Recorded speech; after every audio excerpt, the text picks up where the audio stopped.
హల్లెలూయా! మన ప్రభువును రక్షకుడైన యేసుక్రీస్తు నామములో మీ అందరికీ నా శుభాభివందనాలు. బాగున్నారా? దేవుని వాక్యాన్ని చూసుకుందాం.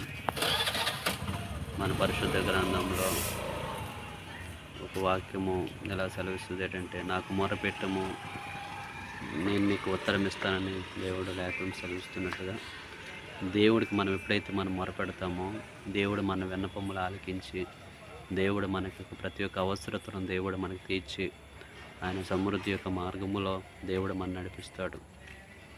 అయితే మనం దేవుని యందు నిరీక్షణ లేకుండా మన లోకస్తుల మీద ఆధారపడినట్లయితే మన జీవితంలో ఎటువంటి ప్రతిఫలం అనేది మనం పొందుకోలేం. దేవుడి కార్యాలు మన జీవితంలో చూడాలంటే మనకు కావాల్సింది విశ్వాసము, దేవుని యందు నమ్మిక. తద్వారా మన జీవితంలో ఎన్నో మేళ్ళు మన జీవితంలో చూడగలుగుతాం, ఎన్నో ఆశీర్వాదాలు మన జీవితంలో చూడగలుగుతాం. భక్తులైన వారు కూడా వారి జీవితంలో ఎన్నో సమస్యలు గుండగా వెళ్ళినప్పటికి కూడా వారికి ఒక నిరీక్షణ ఉంది. ఏంటంటే ప్రభు మీదే వారి జీవితం ఆనుకున్నందువలన, వారికి సమస్తము సాధ్యపరిచే దేవుడు వారికి తోడుగా ఉన్నందువలన వారి జీవితంలో అన్ని కార్యాలు వారు చూడగలిగారు. అలాగే మీ జీవితంలో కూడా దేవుడు చూసినట్టుగైతే దేవుడు మీకు ప్రతి ఒక్క జీవితంలో గొప్ప కార్యాలు ఆయన చేయగలుగుతాడు.